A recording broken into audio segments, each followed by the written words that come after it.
Cruzando as Conversas. Oferecimento. Associação dos Oficiais da Brigada Militar. Defendendo quem protege você. E Colombo. Estruturas para eventos e também fretes e cargas. Boa noite, eu sou Guilherme Macalossi. Começa aqui na RDC TV mais uma edição do Cruzando as Conversas, o seu programa de análise e debates, trazendo sempre a perspectiva dos assuntos do momento, com os nossos convidados participando durante esse período de bandeira preta através de videoconferência, uma forma de utilizar a tecnologia em nome da segurança dos convidados e também da nossa equipe, distanciamento necessário e permitindo desta forma, desta maneira, o debate, a reflexão sobre as polêmicas, sobre os temas que ressoam na nossa atualidade. O nosso programa de segunda a sexta, sempre a partir das 22 horas aqui na RDC. Você pode nos assistir pelos canais 24 e 524 da Claro Net TV e pelo @RDC TV Digital nas plataformas que estão aparecendo na sua tela, Instagram, Facebook, Twitter e YouTube. E também agora com o canal 524 da Claro Fibra TV em mais 6 cidades, dentre elas Torres, Cachoeira do Sul, Gramado, Canela, Guaíba e Monte Negro. É a RDC ampliando as suas fronteiras, trazendo mais audiência através da nossa tela para todo o Rio Grande do Sul, nas principais praças do nosso estado. Cruzando as Conversas é um oferecimento da Associação dos Oficiais da Brigada Militar, defendendo quem protege você. E também de Colombo, estruturas para eventos e agora fretes e cargas. Nosso programa de hoje começa, o comentário de abertura diz respeito à onda de judicialização das ações do Executivo. Do Executivo em lato sensu, observando aqui particularidades e casos específicos, que tem chamado a atenção e que a mim preocupam demais. As judicializações vão se acumulando. Até quando? Até quando? Porque a judicialização em excesso não significa segurança jurídica. Muitas vezes é circo. Muitas vezes a segurança jurídica acaba sendo atrapalhada. Nós vimos o que aconteceu esse final de semana com a questão do distanciamento social controlado aqui no Estado. Primeiro uma decisão, primeira instância, depois recorre-se à segunda instância, recaça-se a primeira decisão. E no meio disso você tem toda uma sociedade observando, você tem agentes econômicos, você tem toda a estrutura hospitalar. A judicialização, nós vimos o que aconteceu na cogestão, mas não apenas nela. Vejam o caso da CE, a privatização.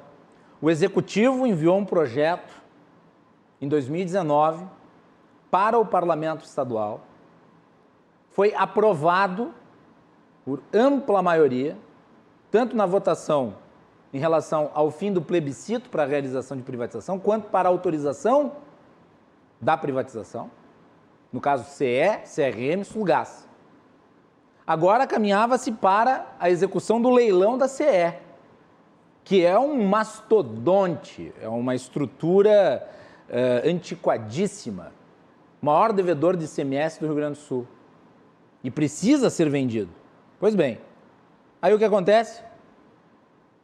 Uma deliberação da Justiça em primeira instância ordena que seja sustado o leilão. A Procuradoria-Geral do Estado entra com uma ação, o Tribunal de Justiça indefere, e daí é preciso recorrer ao Superior Tribunal de Justiça. Ao Superior Tribunal de Justiça, vejam, senhores.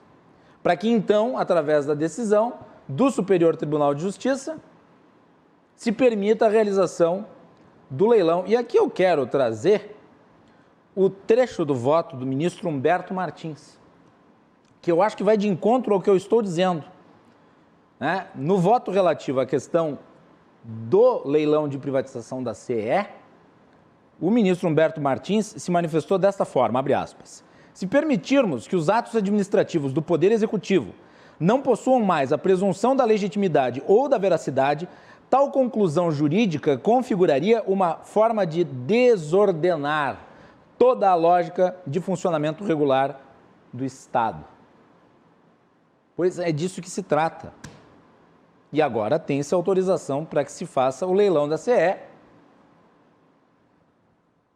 No início do ano passado, nós tivemos a votação do orçamento estadual. O Estado enviou o projeto, a Assembleia aprovou, uma decisão sustou o orçamento. Por quê? Porque deu-se de barato que o crescimento vegetativo das despesas era constitucional, na visão dos doutos magistrados. Todo o processo político e o papel dos outros dois poderes, que foi cumprido dentro das normativas, foi colocado em xeque por um magistrado. Por um magistrado. E daí, nós temos o caso em voga agora, envolvendo a Prefeitura de Porto Alegre. Em 2020, o prefeito Nelson Marquesan enviou à Câmara dos Vereadores um projeto relativo à Previdência Municipal.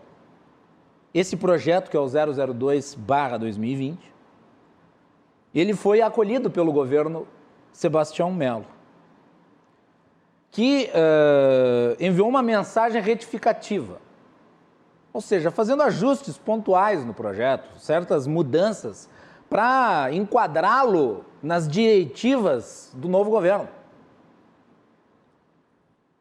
E colocou regime de urgência para que fosse aprovado quanto antes. O regime de urgência é algo que é factível, está dentro daquilo que foi acordado entre os entes institucionais, que está na lei, que está previsto no regimento interno da Câmara de Vereadores. E o projeto andou segundo o regime de urgência. Pois bem, o que acontece? O Sindicato dos Municipários, o SIMPA, entra com uma ação. Aí o juiz da Quinta Vara Pública de Porto Alegre, Murilo Magalhães Castro Pinto, resolve indeferir também o andamento do projeto de reforma. O prefeito Sebastião Melo se manifestou a respeito hoje, no Tá na Mesa da Federação, e falou claramente sobre a intromissão dos assuntos do Executivo. E eu ressalto aqui, o voto do ministro Humberto Martins. Esse tipo de decisão faz com que haja a presunção de ilegitimidade das ações do Executivo e do Legislativo. Ao conferir tamanho poder decisório a um juiz, a um magistrado, que acaba suplantando o Executivo e o Legislativo, você instaura a insegurança absoluta. Então eu faço aqui uma proposta, já que o caminho é esse, então vamos fazer o seguinte, vamos remover o Sebastião Melo do cargo de prefeito, vamos remover o governador Eduardo Leite do cargo de governador e vamos colocar nos lugares deles os magistrados. E eles passam a governar o Estado, passam a governar o município, quem sabe passam a governar até mesmo o Executivo Federal. É uma verdadeira mixórdia jurídica que leva, obviamente, os agentes econômicos a deprimirem as suas expectativas. Afinal de contas, nós não estamos falando de algo relativo às contas públicas da Prefeitura? Forma da Previdência? E a alegação é ridícula. A alegação é ridícula. A alegação de que houve um problema de conexão da audiência pública e eles não conseguiram ver direito ali. É isso? Isso susta todo o projeto que está andando dentro do Legislativo? Até onde vai essa judicialização? Vai ter que se recorrer ao STJ de novo, ao STF, para que caia esse tipo de decisão? O Brasil é o país em que um juiz tem a capacidade de derrubar o WhatsApp no país inteiro. É poder demais. Isso não é bom. Muito bem. Hoje nós vamos falar muito sobre juízes. Vamos falar muito sobre a magistratura, vamos falar muito sobre a Operação Lava Jato. Essa semana, decisão do STF relativa a Sérgio Moro o declarou suspeito no caso do Triplex. Para falar sobre isso, eu convidei 3 amigos que se manifestam muito a respeito desse assunto. Gostaria de dar as boas-vindas ao ex-deputado estadual, ex-candidato ao Senado, Mário Berna. Mário, bem-vindo, boa noite. Boa noite a todos os telespectadores da RDC, a ti, Guilherme, aos nossos convidados, debatedores. Espero mais uma vez contribuir um pouquinho para a polêmica, embora eu não seja nem advogado, nem pouco sobre o direito. Agora, é impressionante, como tu disseste, hoje o judiciário está se intrometendo cada vez mais no legislativo e também no executivo. Há uma invasão de prerrogativa. Qualquer decisão administrativa do executivo é colocada sob júdice e os magistrados, às vezes, unipessoalmente, decidem à revelia da Constituição. O senhor, quando foi deputado, deve ter enfrentado isso, né, Mário? Olha, menos do que agora, muito menos do que agora. Nós tínhamos uma novidade, quando eu fui deputado, que era a estreia do PT no Palácio Piratini. A experiência petista era, então, restrita ao Paço Municipal. E o governo do Estado é diferente. Mas houve várias tentativas de manipular, por exemplo, o orçamento, mas nós tínhamos uma boa maioria construída no Legislativo e nós judicializamos 2 ou 3 vezes quando o PT queria, por exemplo, pegar dinheiro da saúde, da educação e botar na reforma agrária. Nada contra a reforma agrária, só que por obrigação constitucional, a reforma agrária era a função da União. O Estado já não tinha pouquíssimos recursos para fazer frente à questão da segurança, da educação, enfim. Então, o debate foi muito mais político. Pouquíssimas vezes, teve uma vez do orçamento também, quando o judiciário era o doutor Felipe, presidente da Assembleia. Eu me lembro que eu estava na presidência da Assembleia, porque o deputado Otomar estava em viagem, ele era o nosso presidente, e houve uma celeuma sobre o orçamento, onde o executivo não concordou com o orçamento, e isso teve que ser conversado, e uma interferência na época do ministro do Supremo, Jobim, Nelson Jobim, chegamos a um bom termo e conseguimos acordar. E até me lembro que houve uma brincadeira aqui na Assembleia Legislativa, quando diziam, mas o Mário, que era o maior crítico do PT, né, acertou com o Cutts, que era o chefe da Casa Civil, com o doutor Felipe Magalhães, que era o presidente do Judiciário, e aí eu me lembro que o Bonô e o Zambiase, que eram na época, digamos assim, 2 dos mais experientes deputados, disseram o seguinte: a cadeira faz milagre. Eu estava sentado na presidência da Assembleia e precisava divergir e precisava convergir para uma decisão que confortasse aos 3 poderes sem ferir a lei. E isso foi feito. Então, assim, na época, muito pouca judicialização. Hoje é incrível. Essa última decisão, por exemplo, da segunda Câmara do Tribunal, da Suprema Corte, é impressionante, né? Pelo passado, 5, 6 anos depois, um habeas corpus. Eu não entendo disso, mas é o seguinte: olha a repercussão política disso tudo. Eu sei que o Executivo falha. Hoje, por exemplo, eu estava assistindo boa parte da entrevista do presidente Bolsonaro, e ele delegou, veja só, ele delegou ao presidente do Congresso, senador Pacheco, a coordenação da comissão que ele instituiu da crise para enfrentar o Covid. Quer dizer, o Executivo abrindo mão e nomeando o Congresso, o presidente do Congresso, que é o senador, para coordenar um comitê do Executivo para fazer frente a uma ação que diz respeito a todo o governo, especialmente ao Ministério da Saúde.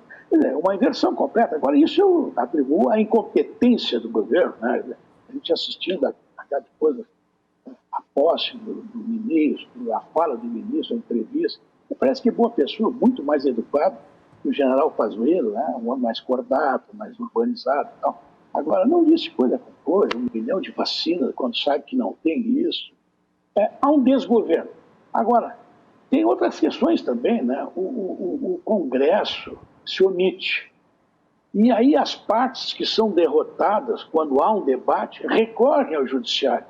Então está tudo errado. Quer dizer, o Judiciário fazendo política, o Congresso se omitindo, o Legislativo se omitindo, e o Executivo, via de regra, não governando com acerto. Quer dizer, eu não estou falando agora dos governos estaduais, e eu conheço bem aqui o nosso, que eu acho que está acertando em quase tudo, né? E também a Prefeitura, acho que acertou na questão da pandemia, eu sou médico, lá com o Marquesan, acho que o Melo está querendo flexibilizar, mas está indo bem, muito diálogo, transigindo e tal. Aqui eu não vejo problema. Agora, a União Federal, o Tribunal, o Supremo, o que é aquela declaração do ministro Gilmar Mendes chamando, entre aspas, ele chamou o ministro de covarde, ministro do Piauí, recém-empossado. Isso não se faz, isso deve ter um código de ética lá, imagino eu, a lei da magistratura, a lei orgânica da magistratura, vedando esse tipo de comportamento. É uma base. E a outra coisa que eu acho, Guilherme e telespectador, assim, o judiciário, e aí também estendo um pouco ao Ministério Público, está se arvorando a juízes, quer dizer, vem uma insinuação que se transforma numa denúncia e em seguida vem o julgamento público. E anos depois, a gente vai ver que o indivíduo é inocentado. Eu dou vários exemplos. Me lembro do deputado, ex-deputado Alcemir Guerra, que era ministro, famoso episódio das bicicletas, o falecido deputado federal nosso, Ibsen Pinheiro, que foram injustiçados, foram julgados em praça pública, tiveram um prejuízo terrível nas suas carreiras políticas, e depois foram imputados pela mesma justiça. Então há que ter esse cuidado, sim. A Constituição de 88 deu muitos poderes ao Ministério Público. Acho que foi importante, muito importante. Mas há exageros nítidos observados no dia a dia da vida brasileira. Bem. Há digamos assim, um exagero do denuncismo, muitas vezes politizado, decisões monocráticas daí do judiciário. Me lembro de uma decisão aqui de um juiz do Tribunal Regional da 4ª Região que mandou soltar o Lula no sábado de tarde. Aí teve que a turma do TR de 4 reunir para voltar atrás, não deixou soltar, que era um absurdo, um habeas. O próprio tribunal, o Superior Tribunal de Justiça e o Supremo tinham negado, um habeas para soltar o Lula. Enfim, nós estamos assim correndo o risco de uma insegurança jurídica muito grande no nosso país. É lamentável. E quero dizer mais, Guilherme, acho que a nossa democracia está em risco. Porque quando os poderes começam a invadir prerrogativas constitucionais de outros, e se vê muito isso hoje, especialmente em relação ao judiciário, é porque a coisa não vai bem. Muito bem, manifestação inicial do ex-deputado estadual, ex-candidato ao Senado, Mário Berno, aqui no Cruzando as Conversas. Eu vou também chamar e dar as boas-vindas aos meus outros dois convidados, o diretor executivo de Interleges do Senado Federal, Márcio Coimbra. Tudo bem, Márcio? Como é que tu estás? Tudo bem, boa noite, Guilherme. É uma satisfação estar aqui no teu programa, com os debatedores, falando para o teu público. É um prazer estar aqui mais uma vez para discutir, temas que são relevantes e importantes, especialmente agora que a gente está diante de uma decisão tão importante para o país que vem do Poder Judiciário, Espero que o debate seja bom, que possamos contribuir bastante para a formação de opinião. Por fim, o advogado especialista na área penal, também autor de um livro sobre lavagem de dinheiro, Carlo Velho Mazzi. Tudo bem, Carlo? Boa noite. Boa noite, Macalossi. Boa noite aos telespectadores da RDC TV. Sempre um prazer retornar aqui ao Cruzando as Conversas e um prazer debater também com os convidados desta noite. Para mim é sempre uma honra vir a esse importante programa de debates e tratar aí dos temas mais relevantes aí da atualidade. Ô, Carlos, eu gostei dos quadros aí ao fundo do teu local em que tu estás gravando. Muito obrigado. São de muito bom gosto. Muito obrigado. São quadros pintados pelo meu avô, então tem um afeto pessoal. Poxa, ele era um grande artista, hein? Parabéns aí pelo avô. Então tá aí. Muito obrigado. Vamos lá, vamos falar sobre o julgamento da suspeição do Sérgio Moro. Um habeas corpus, que estava já desde 2018 no Supremo Tribunal Federal, em análise. E eu pedi para a nossa produção destacar uns trechos das falas dos magistrados que se manifestaram. começar com o voto do ministro Cássio Nunes Marques. O Cássio Nunes Marques havia pedido vista quando esse julgamento foi retomado. E eu imaginei, na verdade, me surpreendi que ele tenha liberado tão cedo, que quando os magistrados pegam, né, quando o juiz do Supremo Tribunal Federal pega lá o processo e pede vistas, ele não tem prazo. Quem tem prazo é o advogado, né? O juiz não tem prazo. Aí ele pegou, e eu imaginei que ia demorar mais tempo, mas ele liberou imediatamente. E, bom, foi para a votação. E ele se manifestou, então, a respeito. Vamos colocar aí o vídeo da manifestação do ministro Cássio Nunes Marques, que votou contra a suspeição do Sérgio Moro. Senhores ministros, não há mais espaço para elucubrações fantasiosas sobre juízes antilavajatistas ou juízes garantistas. Penso eu que todo magistrado tem a obrigação de ser garantista. O magistrado deve ter como pressuposto nos seus vereditos o cumprimento das leis e da Constituição. Deve ser garantista do direito em geral. Os direitos e garantias individuais devem ser preservados, independentemente de quem seja o réu. Se estivéssemos hoje apreciando provas obtidas por meio ilícito, cujo conteúdo não se sabe se é verdadeiro ou adulterado, no processo do Francisco, do Raimundo, ou mesmo de um senador da República ou de um deputado federal, talvez não estivéssemos aqui a discutir o aproveitamento de tais provas, pois a esta altura já estariam rechaçadas e desentranhadas dos autos, como manda a lei. Artigo 157 do Código de Processo Penal, na redação dada pela Lei 11.690 de 2008. E o que deveria mudar no caso sob análise? Por ser um habeas corpus extraído da Operação Lava Jato, ou por ser o julgamento da suspeição do ex-juiz Sérgio Moro, isso autorizaria uma exceção, uma mudança no entendimento? Absolutamente não. Todos os brasileiros são iguais perante a lei e merecem ter um julgamento justo, formado por juízes competentes, independentes e imparciais. Pacto de São José da Costa Rica, artigo 8º, inciso 1, e com base em provas lícitas.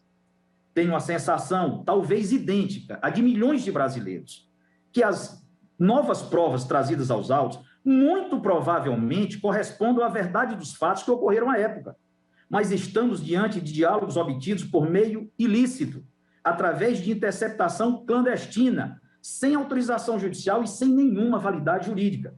E como frisei, ainda que as provas fossem consideradas lícitas, não se pode assegurar que o seu conteúdo corresponda fidedignamente aos diálogos, pois podem ter sido alteradas, com adição ou supressão de palavras ou textos. Já está registrado nos anais dessa corte a célebre e acertada frase dita pelo eminente ministro Gilmar Mendes: não se combate crime cometendo crime.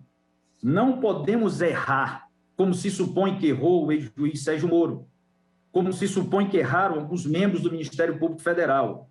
Seria uma grande ironia e o prenúncio de um looping infinito de ilegalidades aceitarmos provas ilícitas, resultantes, portanto, de um crime, para comprovar um suposto crime praticado para apurar outro crime. E aí registro eu: 2 erros não fazem um acerto.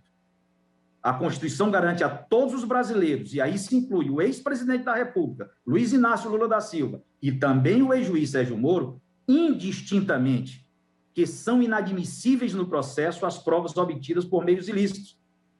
A prova trazida aos autos é ilícita, ilegítima e imprestável, e, portanto, impossível de ser aproveitada em sede de habeas corpus.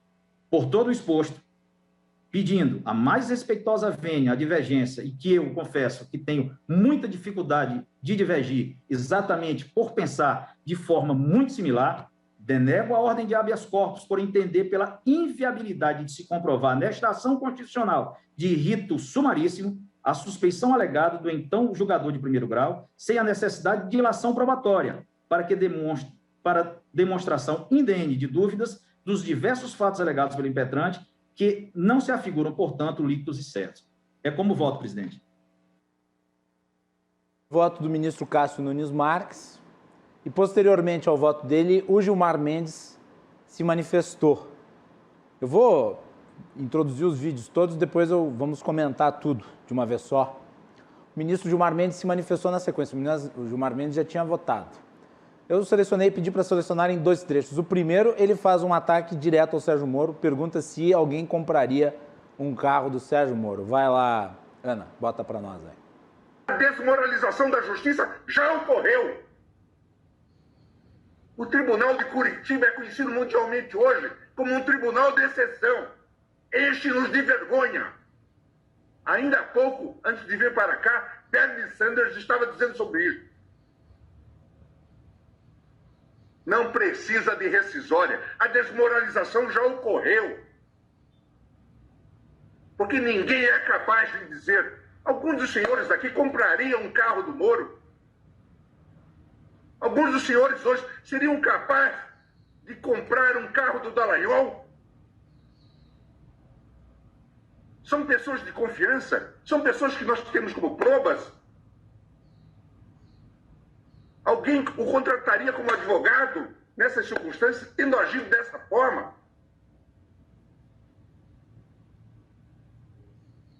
Saber de experiência feito. E ele também elogiou Cristiano Zanin, que é o advogado do ex-presidente Lula. Vamos botar o vídeo. De reconhecer o brilhante trabalho da defesa. Sem dúvida nenhuma, nós vimos um advogado que não se cansou de trazer questões ao tribunal, muitas vezes sendo até censurado, incompreendido. Mas ele tinha, vamos reconhecer, uma causa muito difícil, muito personalizada, e sofreu, inclusive, com este congraçamento, procuradores, juízes e mídia. Nós temos que reconhecer, e acho que nesse ponto nós fazemos, eu faço, ministro Cássio, ministra Carmen, ministro Lewandowski, ministro Fachin, todos que já tiveram oportunidade de advogar, eu acho que faço na pessoa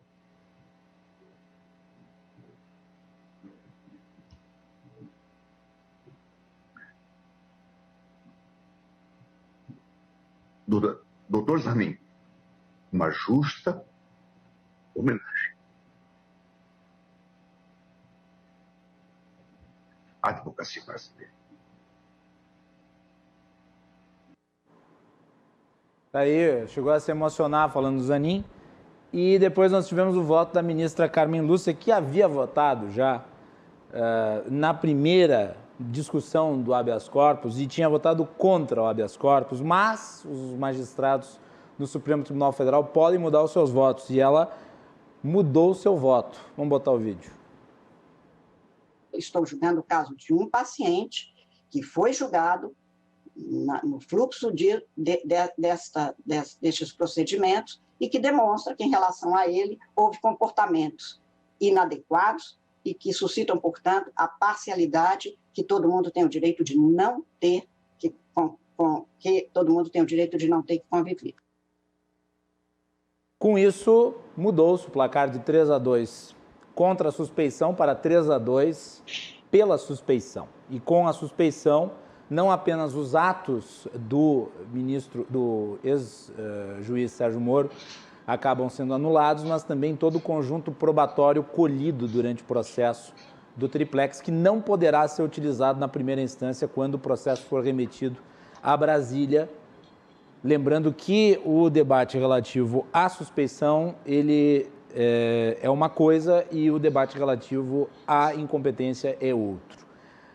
O voto do Fachin ainda será analisado pelos seus pares no pleno, relativo à incompetência de Sérgio Moro.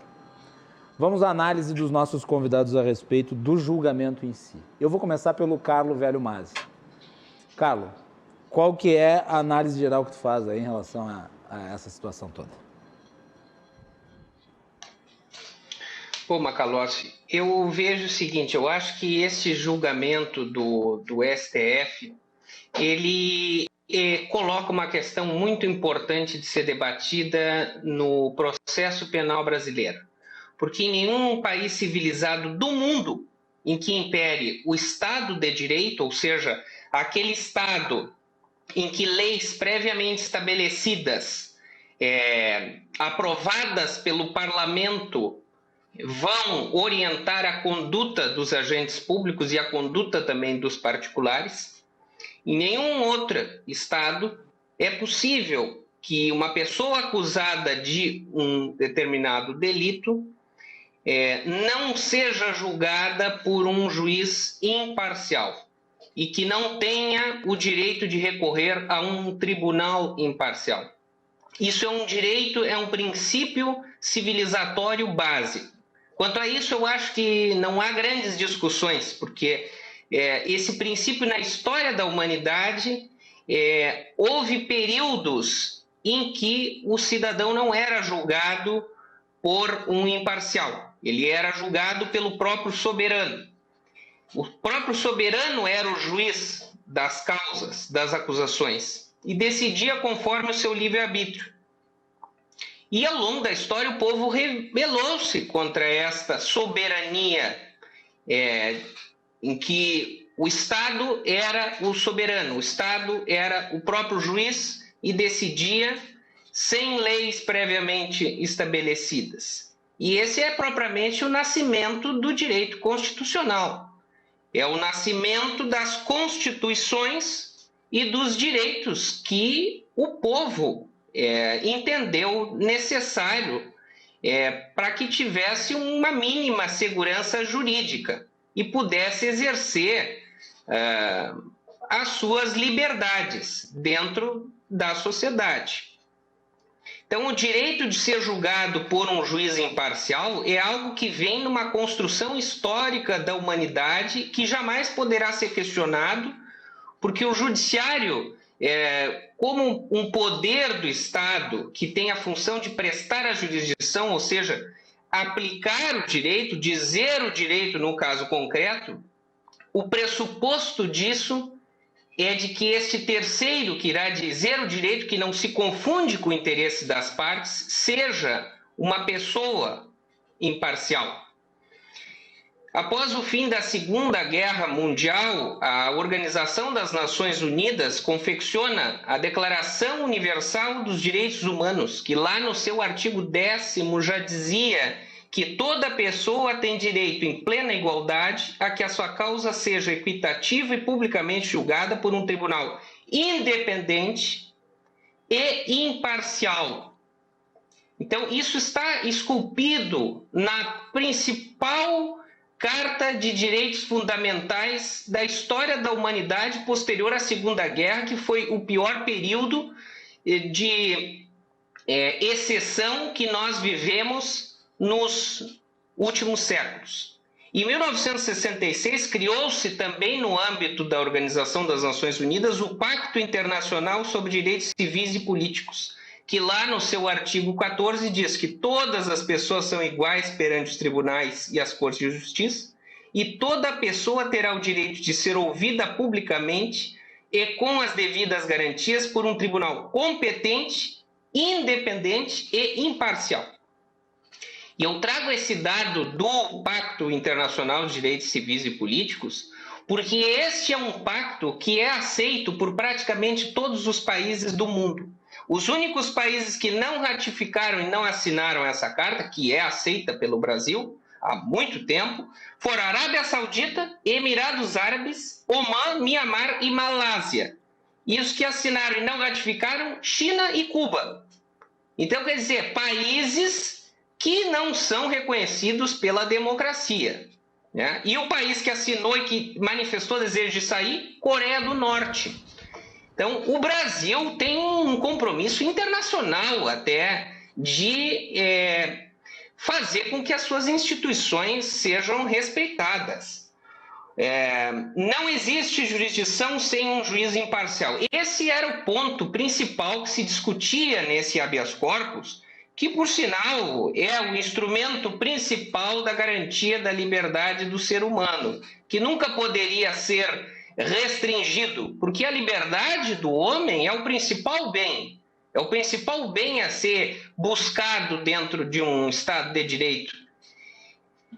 Então, quando os ministros inicialmente entendiam por não conhecer o habeas corpus, eles não estavam dando a devida amplitude que esse instrumento historicamente sempre teve.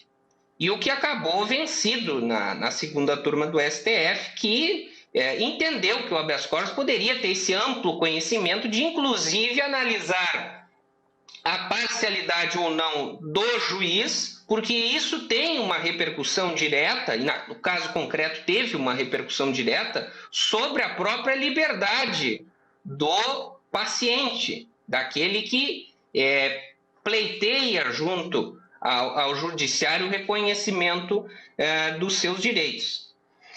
E a Constituição diz que ninguém será privado da sua liberdade ou dos seus bens sem o devido processo legal. A Constituição não usa a expressão imparcialidade, porque o devido processo legal, ele pressupõe a imparcialidade do juiz.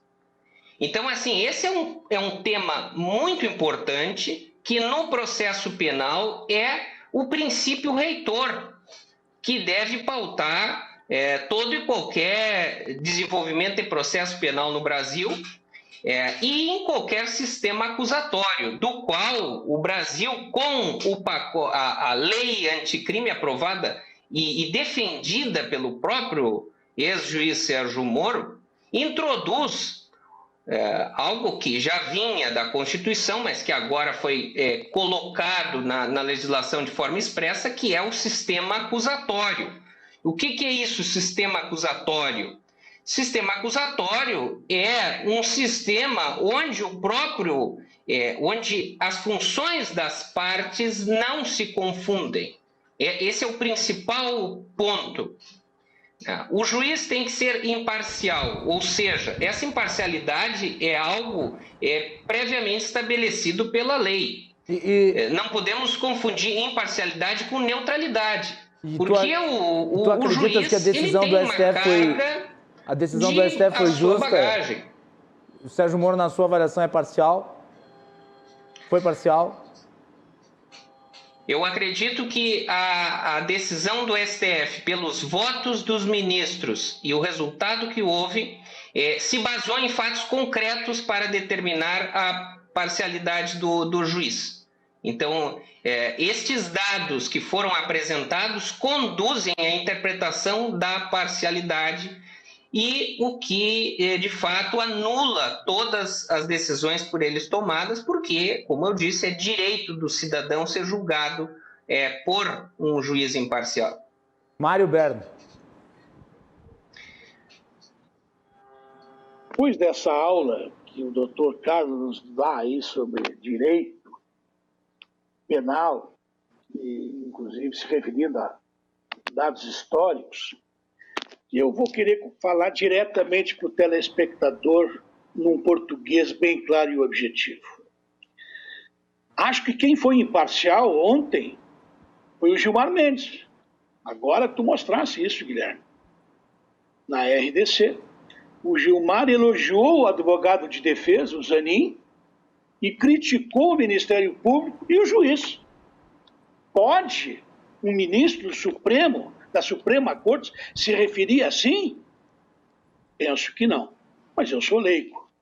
Mas o leigo lê jornal, se informa, pode ler processos, pode ler peças acusatórias. O Lula roubou. Foi condenado por 14 juízes. Não foi o Moro só. Foi depois o TRF4. Houve instâncias recursais que chegaram ao Supremo, não, ao Superior Tribunal de Justiça. O Lula foi derrotado, o Zanin foi derrotado. 14 membros do Judiciário condenaram o Lula. Essa é uma questão fundamental. 5 bilhões de reais foram devolvidos aos cofres públicos. Dinheiro roubado do poder público brasileiro federal, seja na Petrobras ou coligadas. O governo era do Lula. Isso restou provado. Aquilo que se coloca da delação do Palocci, isso foi em relação a outro processo. Eu também achei uma arbitrariedade fazer uma condução coercitiva, porque o Lula não tinha se negado, mas naquela época se admitia isso. Não foi nem o primeiro caso. Isso não pode invalidar um processo onde todas as provas concluíram que o Lula morava no apartamento a dona Marisa fez a reforma, deu ordens, tem filmes, tem documentos, tem testemunhas. No sítio a mesma coisa. Quem é que pagou? Foi a OAS? Foi a Odebrecht? O terreno do Instituto Lula foi a Odebrecht? Está provado? Então, isso é o que se trata e é isso que tem repercussão. É isso que nós estamos tratando. O Moro, na minha opinião, errou. Quando? Quando aceitou ser ministro do Bolsonaro. Ele não é do ramo.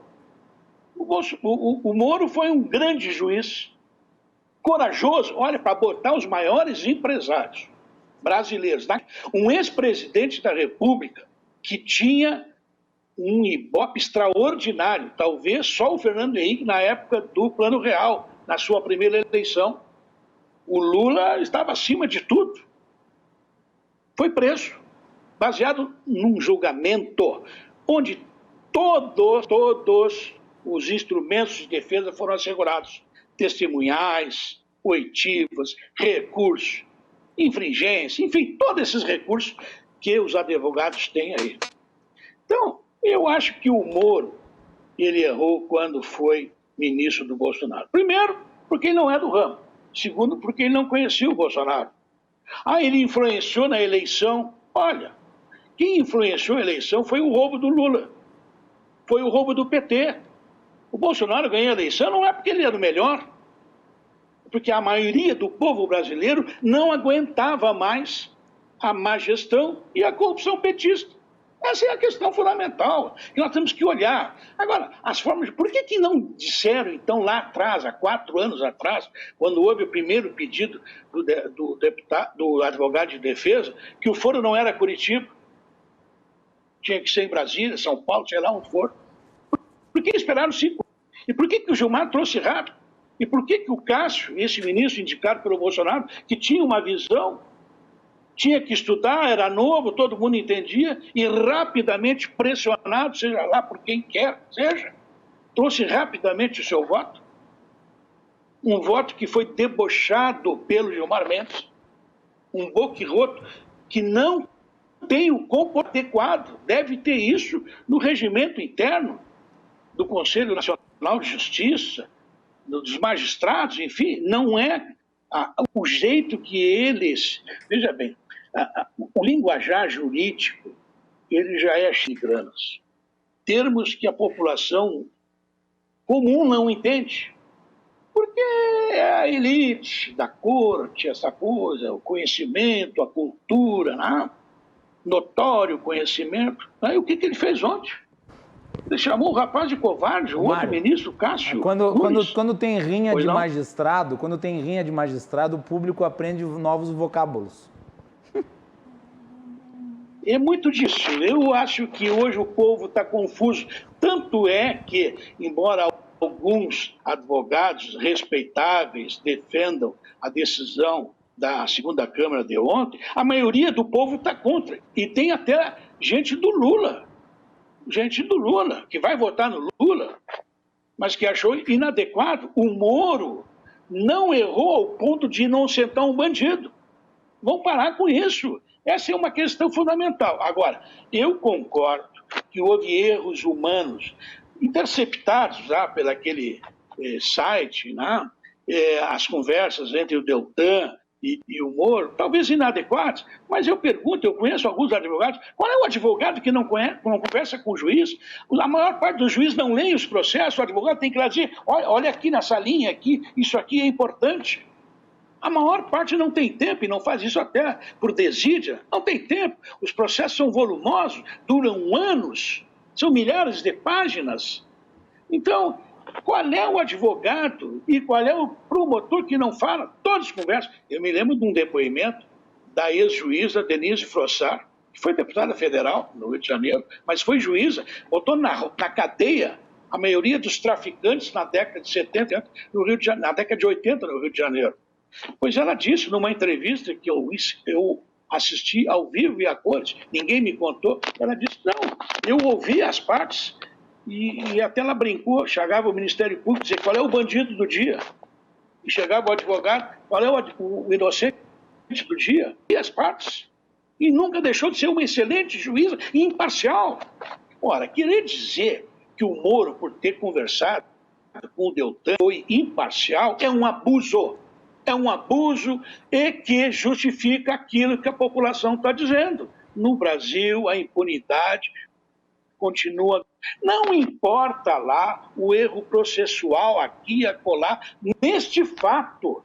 E eu não estou aqui dizendo que tem que ter erro. Mas se os erros aconteceram, se houve esses erros, eles foram de natureza humana. Uma conversa aqui e acolá. O Moro acabou dando razão para os paranoicos, para os oportunistas e até para as pessoas que, respeitosamente, têm essa opinião de que houve parcialidade, quando aceitou ser ministro. Esse foi o grande. Eu acho que o judiciário tem que ficar na sua área. O Supremo tem que julgar a constitucionalidade. Não pode acontecer o que aconteceu ontem com o Gilmar.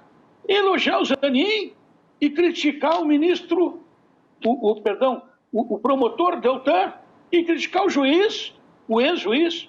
Mas o Deltan ainda é promotor.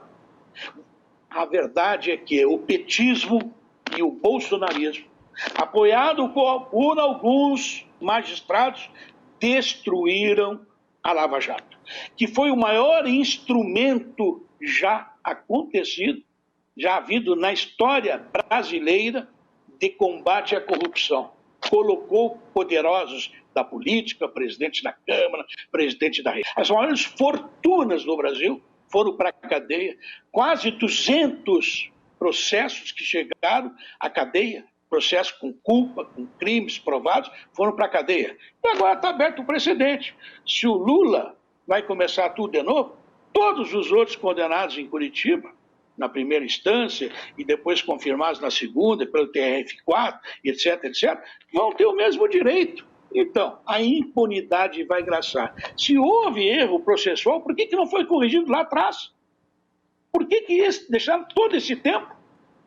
Por que não arguíram isso no pleno? Tiveram que deixar casuisticamente para agora? Olha, é uma barbaridade a intromissão do judiciário. Eu sei que as instituições não erram. Na democracia, o Congresso Nacional, o Executivo, o Judiciário, principalmente o Judiciário, tem que ser respeitado, tem que ser independente. Agora, individualmente, alguns juízes estão cometendo abuso, alguns promotores também já o fizeram. Mas no caso do Lula, este caso especificamente, a nação acompanhou durante 5 anos provas e mais provas da delinquência, do roubo, da organização criminosa, Orcrim, dita e cantada aos 4 cantos desse país, com provas testemunhais, com delações premiadas, que, aliás, a lei assinada pela ex-presidente Dilma, da delação premiada. Então, olha, com todo respeito, eu não sou advogado, não conheço a matéria, sou um leigo, mas sou um político que gosta da coerência e da verdade. Luto pela verdade. Eu não abro mão de que a lei seja respeitada. Agora, há muita controvérsia. E nessa questão da controvérsia, o Gilmar acabou, logo ele, que é o solta todo mundo no Brasil, delinquentes, traficantes, criminosos, todos eles soltam, sem nenhum problema. E essa questão da liberdade é verdade. A liberdade é o bem maior que nós. Isso, eu sou radicalmente contra qualquer ditadura, de esquerda ou de direita. Agora, liberdade para criminoso, não. Se houve erros no processo, corrijam lá. Não estão enxergando? Não houve os recursos a tempo? Por que não analisaram na época? O que tinha por trás disso? O que houve? Bem. Agora? Não. Casuísmo barato e intromissão indevida na política de novo. Lamentavelmente, acho que errou a justiça brasileira. Márcio Coimbra, tua avaliação. Guilherme, a gente está diante de um julgamento político. Eu acho que quando a gente tece as nossas teses jurídicas acerca do fato, acerca de que se houve ou não a suspeição do juiz Moro, eu acho que a gente precisa entender que o Supremo se transformou, nos últimos tempos, em um tribunal político, um tribunal que decide de acordo com os ventos políticos, né? Por exemplo, a saída do ex-presidente Lula da disputa se deu depois daquele tweet do general escrito com alto comando do Exército. Ou seja, houve pressão dos militares para o Supremo tomar uma decisão em algum sentido, né? Então, a gente já vê aí que o Supremo tem essa característica. Em outros tempos também, houve essa característica. Quando a Lava Jato vinha bem, o Supremo era a favor. Agora que apareceram coisas contrárias e você tem um presidente contrário e outras coisas contrárias, a Suprema Corte também agora se torna contrária à Lava Jato, né? O fato é que o que tem em Brasília hoje é um grande acordão. É um grande acordão com o Centrão, com Bolsonaro e com o PT, né? Então, Bolsonaro viu aquela base eleitoral que o levou ao poder. Ele traiu os antipetistas, ele traiu os lavajatistas, ele traiu os conservadores e ele traiu os liberais. E ele trai todas as pessoas que passam pelo caminho dele. A última, mais recente, que a gente viu hoje, quem já mostrou que se sente muito traído é o ex-ministro da Saúde, Eduardo Pazuello, né? Então, Bolsonaro não cansa de realizar essas traições como um modus operandi da sua vida política. Ele não sabe responder com lealdade àqueles que são leais a ele, né? Então, esse grande acordão, ele tem esse condão. Ele tem o condão de salvar os filhos de Bolsonaro, ele tem o condão também de enterrar a Lava Jato, de enterrar todas as pedras pelo caminho do Centrão e também reabilitar o PT, porque Bolsonaro acredita no seu íntimo de que a única chance dele ganhar, né, a sua reeleição, um fato que eu pessoalmente discordo e acho que ele não vai nem para o segundo turno, dependendo de quem a gente tiver como candidato de centro, ele tenta esse grande acordão para tentar continuar vivo politicamente, também reabilitando o PT. Então, como eu já disse, Gilmar já foi a Lava Jato, hoje ele é contra, Bolsonaro agora se une com o PT e o Centrão. Quem tentou salvar a Lava Jato, no final das contas, foi o ministro Edson Fachin. Quando ele decreta que ela decide pela incompetência do juízo de Curitiba, o grande objetivo dele era entregar os anéis para manter os dedos, ou seja, você reabilita o ex-presidente Lula, mas ele vai passar por um novo julgamento aí numa outra corte, que seria em Brasília, né? E também, ao mesmo tempo, ele preservava a Lava Jato. Mas Gilmar Mendes estava imbuído de uma missão. Qual era essa missão? A mesma missão de Bolsonaro, destruir e acabar com a Lava Jato. Afinal de contas, o presidente Bolsonaro já disse isso, inclusive publicamente, com o peito estufado e cheio de orgulho. Eu acabei com a Lava Jato. O presidente Bolsonaro se jacta de ter acabado com a Lava Jato e diz que não há corrupção no seu governo, né? Fachin tentou salvar a Lava Jato, Gilmar não deixou. O objetivo é acabar com a Lava Jato, como eu disse, assim como Bolsonaro também já se jactou disso. Então, apesar da ministra Carmen Lúcia ter dito que o voto dela era somente para o caso do ex-presidente Lula...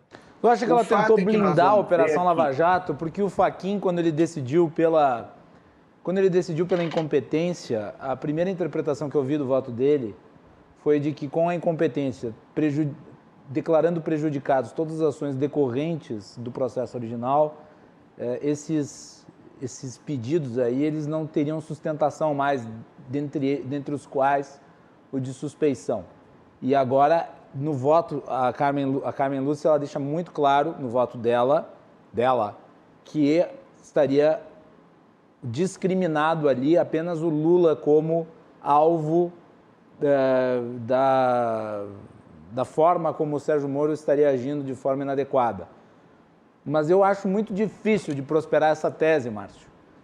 Pelo fato de que, por exemplo, o juiz Sérgio Moro foi o responsável pela instrução do processo do sítio de Atibaia. É impossível que a defesa do Lula não entre também com uma ação relativa a esse caso. Mesmo a juíza Gabriela Hartz tendo sido ela a responsável pela sentença, inegável o fato de que foi ele o instrutor da peça, do processo, tudo. A juíza chegou a copiar a sentença do juiz Sérgio Moro. Então, não me parece que o argumento dela, apesar de tentar proteger a Lava Jato, não me parece que o argumento dela vá se sustentar, porque eu acredito que a defesa não apenas do Lula vai entrar com esse habeas corpus, como também a dos demais réus. Pode continuar. Se a Carmen Lúcia atender a Lava Jato, foi de uma maneira muito atabalhoada, porque é muita ingenuidade achar que a decisão dela de declarar suspeito o juiz da instrução do processo do Lula e o juiz da Lava Jato não vai ter efeitos em processos, outros processos. Já são 140 condenados que já estão animados aí, que podem seguir pelo mesmo caminho. E terão apoio, provavelmente, do Gilmar Mendes e de parcela do Supremo Tribunal Federal. Agora, o que a gente também vai ver agora é o mesmo caminho da Operação Mãos Limpas. Qual é? A Operação Mãos Limpas, depois que o Berlusconi foi eleito, ou seja, o resultado da Operação Mãos Limpas foi a eleição de um populista de direita, é o mesmo resultado que a Lava Jato chegou no Brasil, a Itália passou a se blindar da Operação Mãos Limpas com o apoio do Berlusconi. Ou seja, a mesma coisa está acontecendo no Brasil. Todos, não estou falando só da classe política, todos aqueles envolvidos em corrupção na Operação Lava Jato vão começar a ver os flancos e a se blindar, criar legislação com apoio do presidente Jair Bolsonaro para evitar que novas operações no futuro possa pegar outros casos de corrupção. E além disso, Guilherme, além desse caso, é preciso também perseguir, aniquilar os procuradores e os juízes que trabalharam no caso. Isso aconteceu na Itália com a Operação Mãos Limpas e isso vai acontecer no Brasil. Já existem movimentos do TCU mirando o ex-ministro Sérgio Moro, já existem outros movimentos que buscam levar o ministro Moro a uma condenação, tornando ficha suja, sem poder concorrer nas eleições de 2022, e também ações que já visam suspender o pagamento da Álvares Marchal, que é onde trabalha o Sérgio Moro hoje, para os seus serviços, em função de um dos clientes ser a Odebrecht. Ou seja, já existem ações em diversas frentes, diversos tribunais e diversos níveis para atacar e acabar com o Sérgio Moro. O mesmo vai ser feito com o Deltan Dallagnol e todos os procuradores que atuaram na Lava Jato. Então, nós estamos seguindo o mesmo script da Operação Mãos Limpas na Itália, seja na consecução da operação, seja nos resultados que a operação levou, e seja também na blindagem e perseguição dos julgadores e investigadores após a operação. Então, a gente tem que ter isso muito claro, que agora começou um movimento contrário à Lava Jato, que visa blindar os corruptos de casos como esse da Lava Jato, evitar que eles sejam investigados. E, claramente, Bolsonaro tem ajudado nesse sentido. Curiosamente, assim como Berlusconi, Bolsonaro foi levado ao poder exatamente pelo ânimo político pela operação. Carlos Velho Mas, eu tenho certeza que tu discorda de muita coisa do que foi dita aí, tanto pelo Mário quanto pelo Márcio. Bom, é o seguinte, Macalossi, eu acredito que este julgamento do ex-presidente Lula, ele tem uma peculiaridade pelo fato de ser um ex-presidente, ou seja, se eles fazem isso com uma pessoa que foi ex-presidente, que não me interessa a linha ideológica ou não deste político, ou se ele é de esquerda ou se ele é de direita, não importa isso. Importa que ele era uma pessoa que com certeza tinha muito poder. Se esses fatos aconteceram com alguém como Lula, imagina os mortais. Imagina as pessoas comuns que não estão politicamente expostas, que não têm toda a proteção que Lula tinha. O importante deste julgamento do STF é que ele reafirma que o Estado não pode buscar um objetivo a qualquer custo. O Estado tem que se submeter a regras e os agentes públicos têm que se submeter a essas regras. O próprio Sérgio Moro, na sentença que condenou Lula, disse lá, citou aquela frase, né? Não importa o quão alto você esteja, a lei ainda está acima de você. E ele próprio não acreditava nisso, não acreditava que a lei estaria acima dele, como os procuradores também não acreditavam nisso. E por isso é que tomou esta repercussão tão grande esse habeas corpus, em se tratando de Lula e das suas circunstâncias ali. Só que nós temos que pontuar, e aí eu concordo com o ex-deputado, algumas coisas precisam ser ditas em relação à verdade do que tem por trás dos fundamentos desses votos. Porque os ministros que negaram, eles não conheceram do habeas corpus, eles entenderam que esta medida não era cabível para discutir o que a defesa queria. Os demais ministros, eles entraram no mérito das questões. E aí foram vários pontos que levaram à conclusão da suspeição do juiz Sérgio Moro, do então juiz Sérgio Moro. Moro determinou a condução coercitiva de Lula, que não havia necessidade, porque ele já havia comparecido 4 outras vezes para depor. Moro determinou a quebra de sigilo de todo o escritório que defendia Sérgio Moro, dos advogados e dos familiares de Sérgio Moro, de Lula, antes de qualquer investigação prévia. Então, toda a estratégia defensiva foi monitorada ilegalmente antes de investigações preliminares. Ou seja, a acusação tinha um material que a lei não permitia que se tivesse acesso. E o juiz sabia disso e autorizou isso. Isso é muito grave, isso é de uma gravidade para outros países civilizados que é inimaginável, inquestionável o crime que foi praticado quando os advogados são interceptados. Isso é o segundo ponto importante. Terceiro ponto colocado para a suspeição de Sérgio Moro: a divulgação de conversas obtidas nessas interceptações, mesmo sabendo que não tinha competência para isso, que foram as conversas em que Lula teve com a ex-presidente Dilma Rousseff, né, que era autoridade com prerrogativa de foro, ou seja, Moro não tinha competência para fazê-lo, não poderia ter divulgado essas conversas, e o fez.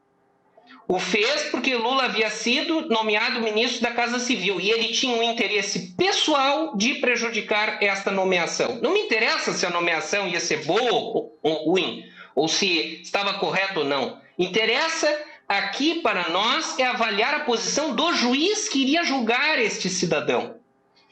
Quarto ponto, mesmo sem jurisdição, porque Sérgio Moro estava de férias, imaginem isso, imaginem a loucura de, em outros países, os juristas não entendem como isso é possível no Brasil. Sérgio Moro de férias intervém para que Lula não seja solto num habeas corpus, numa liminar de habeas corpus, que certa ou errada não importa, Moro não tinha atribuição legal de intervir no cumprimento ou não desta ordem, e ele retorna das suas férias para impedir, porque ele tinha interesse pessoal que Lula continuasse preso. Vejam o quão grave é isso. O quão grave é isso, independente se Rogério Favreto estava certo ou não em conceder a medida. A verdade é que ele estava acima de Moro, ele tinha uma posição acima. Então, Moro não poderia ter participado desta questão, e não é o fato de o ministro Fachin dizer que isso está sendo tratado no CNJ, em outras instâncias, que não pode ser discutido aqui, porque há um contexto. Quinto fato, a prolação da sentença do caso Triplex, quando o ex-juiz teria afirmado que a defesa havia atuado de modo agressivo. Na sentença, o juiz diz que a defesa atuou de modo agressivo em relação a ele. Ou seja, o juiz deixa claro na própria sentença de que tinha um problema pessoal com a defesa do ex-presidente Lula. E esse ponto que o Mário Berno traz... o levantamento do sigilo... Carlos, só esse ponto que o Mário Berno tocou. Por que o agora? Levantamento do sigilo agora? Dos depoimentos do ex-ministro Palocci. Como é, Macalossi? Desculpe. O questionamento feito pelo Mário Berno antes. Por que agora? Não te ouvi, Macalossi, desculpe. Por que agora a suspeição declarada? Desse fundamento do ex-ministro... Por que agora? Porque todos estes fatores, mais esse que eu iria colocar da revelação do depoimento do Antônio Palocci, antes da eleição, e por último, que foi a coroa, a cereja do bolo, aceitar a nomeação como ministro da Justiça. Então, são muitos fatores. Por que agora? Porque estes fatos foram se avolumando e surgiu uma outra situação que nem é mencionada com toda esta ênfase que se dá, que são as mensagens que deixam absolutamente claro que o juiz orientava os acusadores. Isso é o mais grave. Entretanto, pode-se discutir, eu acho extremamente legítima a discussão de que as mensagens foram obtidas de forma ilegal, e isso não há dúvida de que foram. Tá? Aí existe toda aquela discussão se a defesa pode usar em favor da liberdade, né, do seu cliente, enfim, e a acusação não pode. Porque é evidente que eu não posso utilizar uma prova ilícita para acusar ninguém. Agora, para defender a liberdade de alguém que foi, teoricamente, eu falo aqui em tese, injustiçado, aí eu tenho que poder me recorrer de todos os meios, porque às vezes a defesa não tem condições de obter aquela informação. E aí, por um acaso do destino, surgem essas mensagens que são mensagens gravíssimas. Não são meras conversas paralelas, relações institucionais, que são essas que o Ministério Público tem com o juiz, que a advocacia tem. Evidentemente que não são. São conversas em que o juiz claramente orienta os procuradores sobre como atuar. Isso é muito grave, porque isso revela que ele tinha um interesse por trás da condução da própria acusação, porque ele não fez isso com as defesas. E se o tivesse feito, seria tão grave quanto.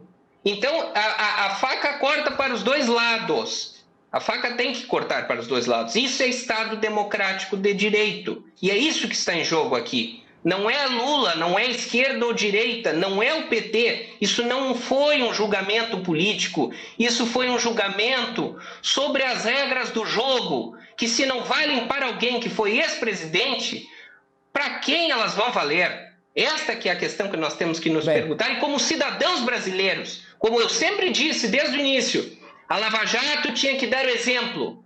E quem colocou a Lava Jato no lixo, se é que pode-se dizer isso, foi Moro e Dallagnol, e não o Judiciário. O Judiciário apenas reconheceu a validade da lei. Vou voltar depois com Mário Bern e Márcio Coimbra para fazerem aí o ponto deles em relação às falas do Carlo Velho Masi. Nós vamos ter que fazer o break agora, porque senão depois não vai dar tempo. Voltamos na sequência.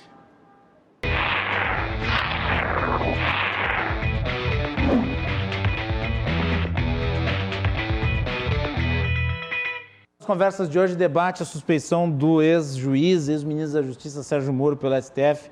Participam do programa advogado Carlo Velho Masi, o analista e diretor executivo do Interlegis Márcio Coimbra e o ex-deputado estadual Mário Bern. Você pode nos acompanhar pelos canais 24 e 524 da Claro Net, pelas redes sociais @RDCTV Digital e também pelos canais da Claro Fibra TV em outras 6 cidades agora que a RDC passa a transmitir o seu sinal. Torres, Gramado, Canela, Cachoeira do Sul, Guaíba, Montenegro, você pode nos assistir lá também. O Cruzando as Conversas é um oferecimento da Associação dos Oficiais da Brigada Militar, defendendo quem protege você. E de Porto Collor não tem mais, agora é a Colombo. Colombo, estruturas para eventos e também fretes e cargas. Você já acessou o site do RDC Shopping, o Marketplace do Rio Grande do Sul? Você tem lá o kit da Victoria's Secret de R$ 198,90 por R$ 140. Essas e outras ofertas é só acessar www.rdcshopping.com.br. Muito bem.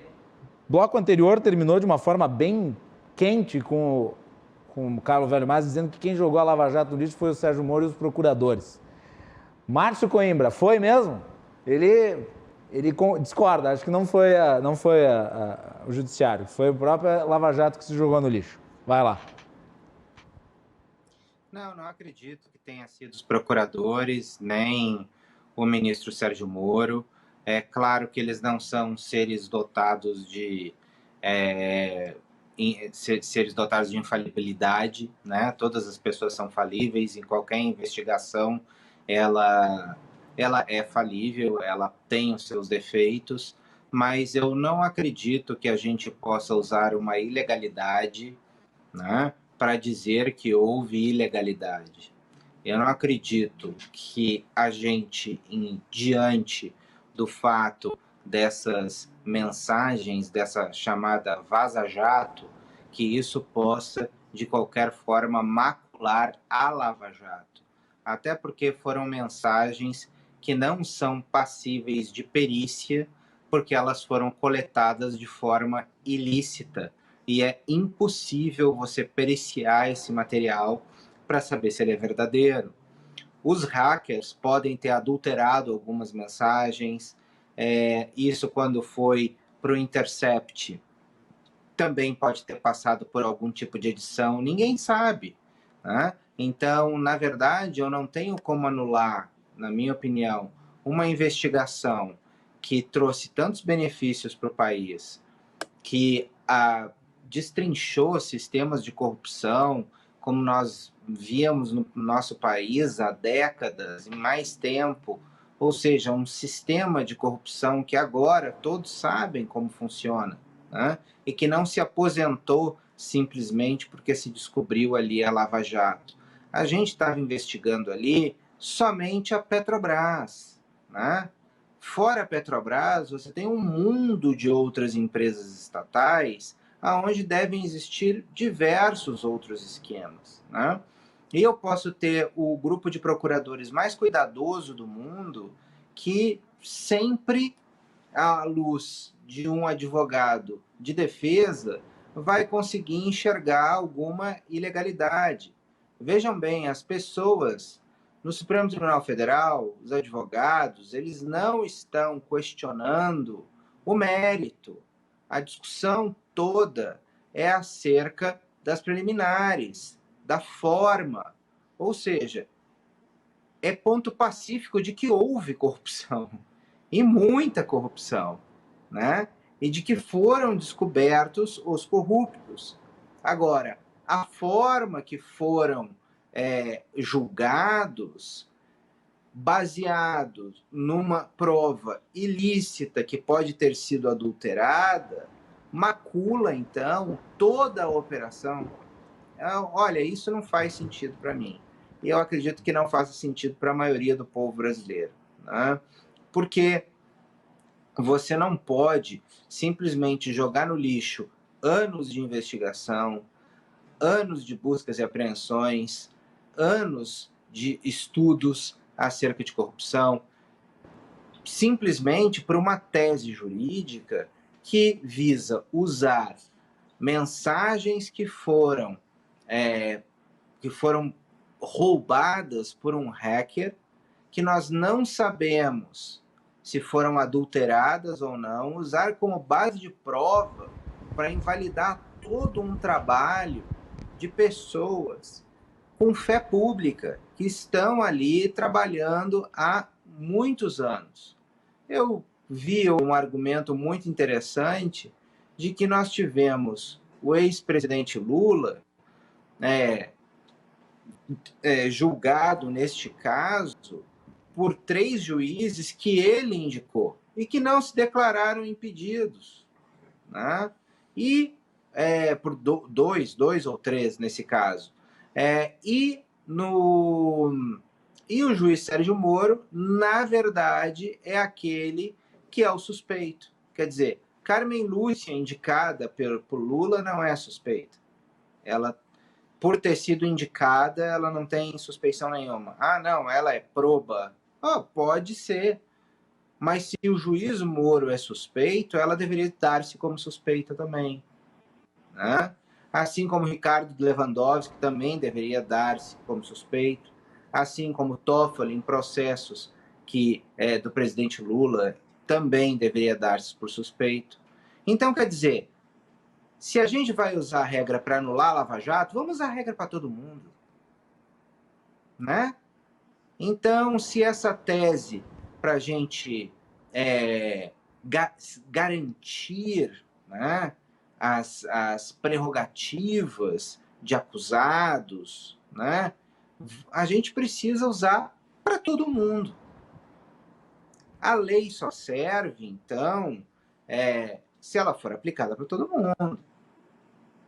A gente não pode aqui tergiversar. O ministro Moro, ex-juiz Sérgio Moro, não pode ser declarado suspeito se nós temos juízes indicados pelo ex-presidente Lula que estão julgando o seu próprio caso. Eu não posso usar provas ilícitas para condenar para condenar toda a Operação Lava Jato. Ou seja, a gente está diante de tergiversações de um lado e de outro, ou seja, uma tese vale para um lado, meia tese vale para o outro. Na verdade, as meias teses e as teses, elas valem de acordo com os interesses políticos. Há 20, 30 anos atrás, ninguém sabia o nome dos juízes do Supremo. Hoje, qualquer estudante de direito, ou até de segundo grau de ensino médio, vai saber os nomes dos juízes do Supremo Tribunal Federal. Ou seja, eles surgiram para todo mundo, né, nos últimos tempos, e a importância da judicialização da política foi tão grande que o tribunal se tornou um tribunal político. Agora, vocês vão me dizer, o Cássio Nunes Marques é o melhor juiz que a gente poderia arranjar para colocar no Supremo Tribunal Federal? Sinceramente. Dias Toffoli? Não, a gente sabe que não. A gente sabe que a gente tem juízes muito melhores, né? A gente sabe que a gente tem juízes muito melhores do que a próxima escolha que o presidente Bolsonaro vai fazer para substituir o Marco Aurélio Mello. E nós já tivemos composições do Supremo que, sim, tinham um arcabouço jurídico muito mais sólido. Hoje nós temos um arcabouço político e interesses. Só isso. É só isso que está em curso. Mário Berna. Conclua, Márcio. Se as pessoas que acreditam que ali é jurídica a disputa não entendem os corredores de Brasília. Mário Berna, última manifestação, porque depois nós temos que ir para o encerramento já. O programa passou voando. Vai lá.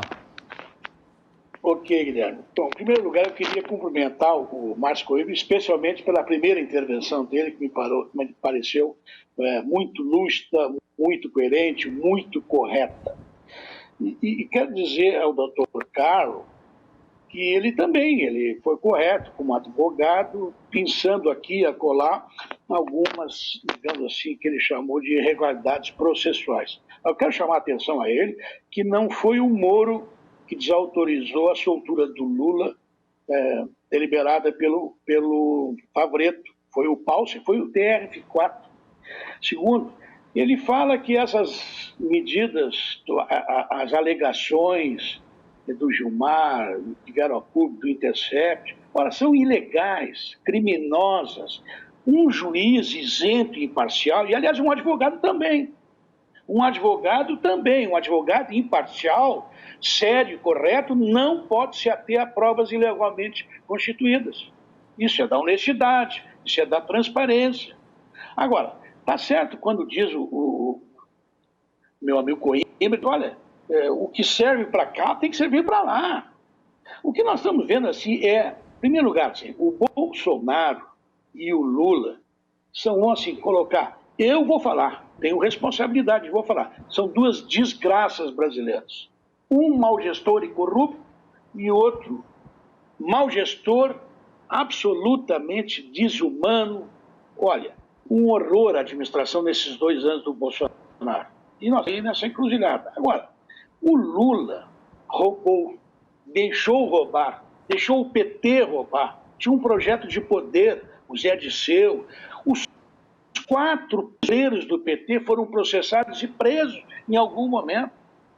Doutor Carlos, o Palocci, na sua delação, era outro processo, por isso que foi liberado. Não dá para trazer para cá. O senhor fala que a Intercept pode ter sido ilegal, mas fala. E o Gilmar falou muito. Aliás, quem devia estar sob suspeição absoluta era o Gilmar Mendes. Ele elogiou ontem o advogado de defesa, que, aliás, quem é que está pagando, hein? Essa fortuna que está custando vários advogados desde 5 anos atrás. Por isso que as contas do Lula foram bloqueadas. Por isso que o sigilo telefônico foi visto para ver quem é que está pagando essa barbaridade roubada do Brasil. 5 bilhões de reais foram devolvidos. Imagina quanto não tem no exterior, imagina quanto não guardaram em outros lugares, quanto não mandaram para Cuba, para a África, enfim, para a Venezuela, sei lá para onde. Então, o que está se tratando aqui, sim, e tem razão o Coimbra, é da derrota da Lava Jato. Para quem? Eu vou até admitir, pela vaidade do Moro em algumas coisas, eu acho que ele errou em algumas coisas. Principal eu, na minha opinião, ser ministro do Bolsonaro. Deu para os bolsonaristas e os garantistas que usam o juridisquês para explicar qualquer causa.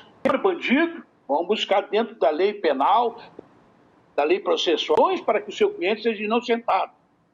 Se acusam um inocente, também vão buscar, dentro do direito processual e criminal, alegações para tentar culpar a quem eles querem acusar. Então, olha, o discurso para cá e para lá, não vou entrar no mérito processual, porque não entendo. Confesso aqui a minha ignorância e não tenho nenhum problema em dizer isso. Eu vi vários juízes e juristas dizerem o contrário, que o doutor Carlos colocou aqui. Agora, o que me importa é o resultado político, o resultado prático para o brasileiro. Esse brasileiro que está sofrendo com a pandemia, que está sofrendo que não tem onde trabalhar, que não está ganhando dinheiro porque não pode trabalhar, porque o comércio não está funcionando, e corretamente não está funcionando, porque nós temos que fazer um isolamento social e talvez até um lockdown mais adiante, porque nós estamos aí com, hoje, olha, aliás, uma lembrança terrível, 301.082 mortes já chegamos hoje. Lamentável. Sentimentos a toda essa imensa família brasileira enlutada, essas perdas dramáticas que vão continuar, lamentavelmente, porque o governo não tomou medidas preventivas do ponto de vista de fazer publicidade sobre os cuidados pessoais de circulação, de uso de máscara, dando exemplos de aglomeração, não usando máscara, comprando tardiamente vacina, mentindo para a população, dizendo que tinha acabado a pandemia, bom, essas questões todas. Agora, o fato é o seguinte, derrotaram sim a Lava Jato, doutor, e não foi o Sérgio Moro nem os promotores. Eles podem ter cometido isso aqui. Quem está derrotando a Lava Jato, quem enterrou a Lava Jato, foram os bolsonaristas, foram os petistas, os corruptos e alguns advogados que querem regiamente pagos defender os seus clientes criminosos, todos eles com provas dos delitos cometidos. A verdade é que os erros possivelmente cometidos à luz do processo pelo Moro, pelo Deltan ou por outros procuradores são infinitamente menores e absolutamente não influenciam na condenação, nas provas. O que influencia é a ilegalidade do Intercept, cujo marido de um deputado do PSOL foi lá, gravou ilegalmente, mandou para deputados do PT, para ex-ministros do PT, e os advogados aí estão usando isso. Aí pode. Aí não tem ilegalidade nenhuma. Então, pelo amor de Deus, vamos ter coerência, vamos ter compromisso com a lei, com a verdade. E eu quero dizer, finalmente, porque sei que o tempo está chegando ao fim. O Lula roubou, deixou roubar. O seu governo foi um governo corrupto, quebrou a Petrobras, quebrou uma porção de empresas, dos públicos, de pecúlios, perdão, de aposentadorias, como do PEC, Caixa Econômica, do Banco do Brasil, do Correios de Leste, por interferência política danosa, corrupta, com o intuito de organizar criminosamente para se perpetuarem no poder. O Bolsonaro não fica atrás. Se o Game Corp era o Lulinha, né, com aqueles 5 milhões que a Game Corp aportou no Ronaldinho, do Lula, quem é esse rapaz aí que comprou uma mansão de 6 milhões? De onde é que veio o dinheiro? 6 milhões de reais para um senador que ganha 37 mil reais por mês? Não. Tem que explicar às vezes. Então, por isso que aí se conluio entre o bolsonarismo e o petismo. Conseguiram. Lamentavelmente, foi o Supremo que deu guarida para isso. O Lewandowski e o Gilmar e o Toffoli lá atrás estavam há muito tempo mancomunados com esse tipo de intervenção, nós já sabíamos. Agora, a Carmen Lúcia me surpreendeu. A mudança de voto, ela se apaixonou pelo discurso, pelo voto agressivo, inescrupuloso, maldoso do Gilmar Mendes. Ela mudou o seu voto em cima do voto do discurso do Gilmar Mendes. Lamentável. Porque veja o seguinte, como bem disse o Coimbra, milhares de provas, milhares de testemunhas, duas centenas de condenados, 5 bilhões devolvidos e ressarcidos aos cofres públicos, 7 anos de trabalho de centenas de brasileiros honestos, corretos, justos, imparciais, que fizeram como bons servidores públicos o seu trabalho, foram agora jogados fora por um ato político desastroso. Mais uma intervenção política do Supremo. Bem. O Brasil está vivendo uma crise da sua democracia, porque o Executivo não está cumprindo com o seu papel, não está governando. Olha a pandemia para resolver isso aí. Não está governando. Hoje designou o presidente do Congresso, o presidente da República, designou o presidente do Congresso para coordenar, e o Judiciário dizendo que isso pode, que aquilo não pode, o edital aqui tem que ser suspenso, essa obra pode acontecer, aquela medida não pode. Então, nós estamos correndo um risco verdadeiro e real da democracia comprometida.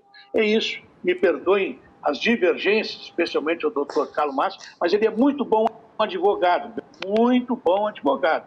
Agora, eu não gostaria de tê-lo como promotor. Muito bem. Obrigado, Mário, pela participação aqui no programa. Um prazer. Vou passar a palavra para o Carlos. Vai lá, Carlos. 2 minutinhos, Carlos, para encerrar. Macalossi, a suspeição, ela...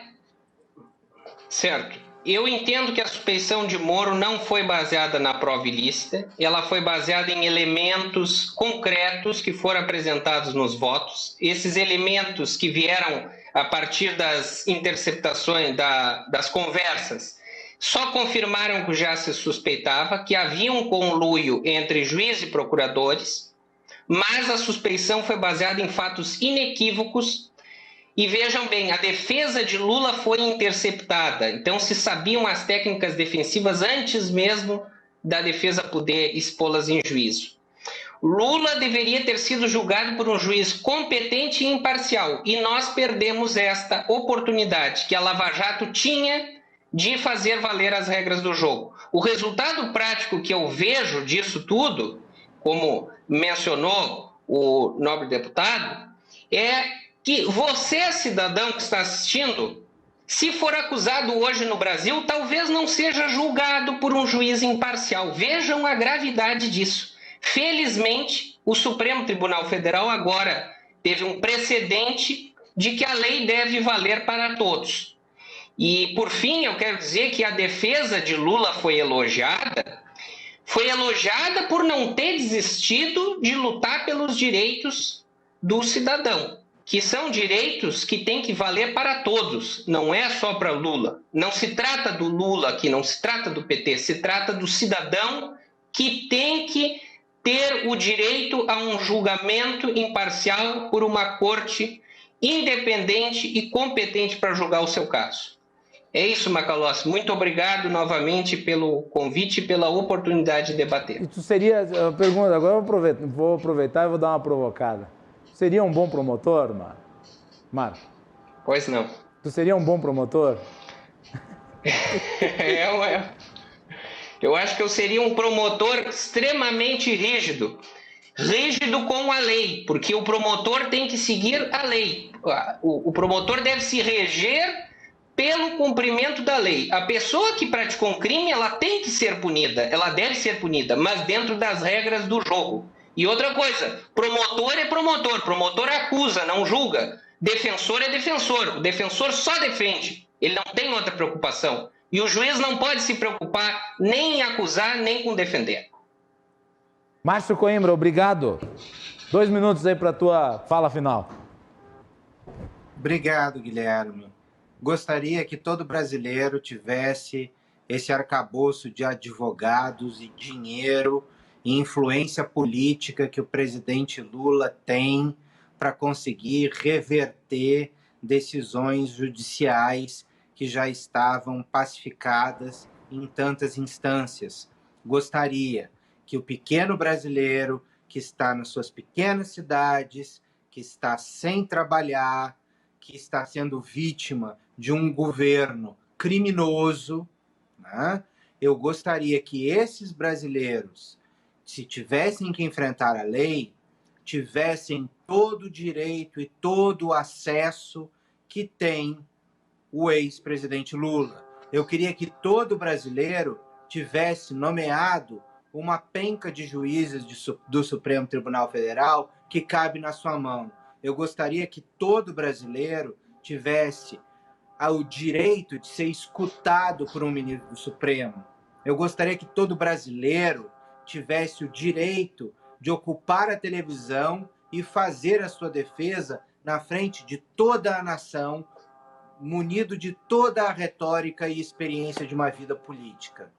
Ou seja, o ex-presidente Lula não deixa nenhum legado com essa sua inocência. Ele não deixa nenhum legado jurídico ele deixa o legado daquilo que ele sempre deixou e de que este governo Bolsonaro vai deixar, da destruição. Bolsonaro e Lula não são pessoas que constroem, são pessoas que destroem. E o Brasil precisa hoje de pessoas que tenham a capacidade de unir e de construir.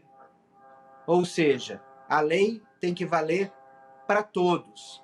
Eu continuo um defensor do ministro e do juiz Moro, dos procuradores e de um sem número de profissionais da Polícia Federal, do Ministério Público e da magistratura que fizeram um trabalho excelente, recuperando um dinheiro que o brasileiro nunca mais veria, desvendando uma teia de corrupção que envergonha todo o mundo e desvendando o maior esquema de corrupção do Ocidente. Nós nunca vamos esquecer disso. O Brasil precisa se pautar pelos seus acertos e não pelos conluios dentro dos gabinetes das esferas de poder de Brasília. Aí então, fechando a rodada final, eu gostaria de agradecer muito a participação do ex-deputado Mário Bern, sempre muito solícito, também do Carlo Velho Masi, que é um parceiro aqui do Cruzando as Conversas, e do meu querido Márcio Coimbra. Eu gostaria de agradecer aos três pelo debate, que teve divergências, mas que foram exercidas aí dentro daquilo que a gente entende ser o melhor tipo de debate, que é o debate construtivo. Tu me permite, Guilherme, só uma última observação? Rapidinho. Que eu me esqueci de fazer. O doutor Carlos, é o seguinte, quando eu era médico, eu atendia, eu estava de férias, e uma paciente precisou de atender, eu suspendi as minhas férias e vim tratar dela. Esse era o meu trabalho. Portanto, suspender férias não pode ser argumento para querer suspeitar. Toda suspeição tem limites. Um grande abraço a todos os telespectadores, ao doutor Carlos Masi, ao Coimbra, a ti especialmente, fico muito honrado por mais estar aqui humildemente participando dos daí. Uma boa noite, Guilherme, e a ti, telespectador. Muito bem. Carlos, vai querer fazer um comentário de 10 segundos ou vamos para o encerramento? Só quero agradecer e dizer que é importante nós termos esse tipo de debate para esclarecer a população, esclarecer os telespectadores, né, de que fazer um apelo de que nós temos que seguir determinadas regras, que as regras têm que se aplicar a todos. Tá bem. Só isso. Eu acho que essa é a mensagem que fica com a decisão do Supremo. O Estado de Direito é um Estado que tem que cumprir normas, tem que cumprir as leis, valem para todos. Muito bem, é isso aí. Obrigado, Carlos, obrigado, Mário, obrigado, Márcio. Vamos fazer um intervalo para encerrar o programa e nós já voltamos.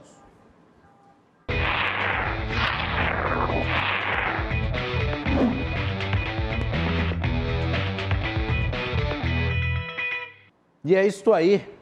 O programa de hoje discutiu a suspeição de Sérgio Moro. Nós tivemos a participação do advogado Carlo Velho Masi, do ex-deputado estadual Mário Bern e também do analista, professor, consultor e diretor executivo do Interleges, Márcio Coimbra.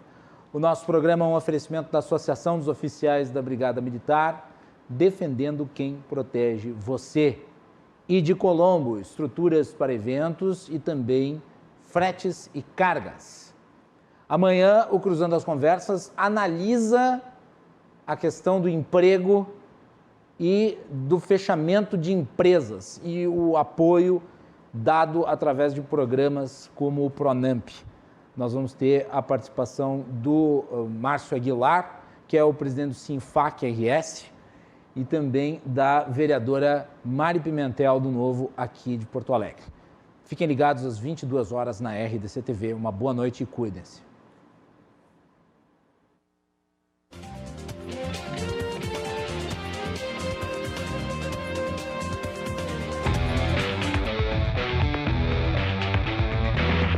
Cruzando as Conversas. Oferecimento. Associação dos Oficiais da Brigada Militar. Defendendo quem protege você. E Colombo. Estruturas para eventos e também fretes e cargas.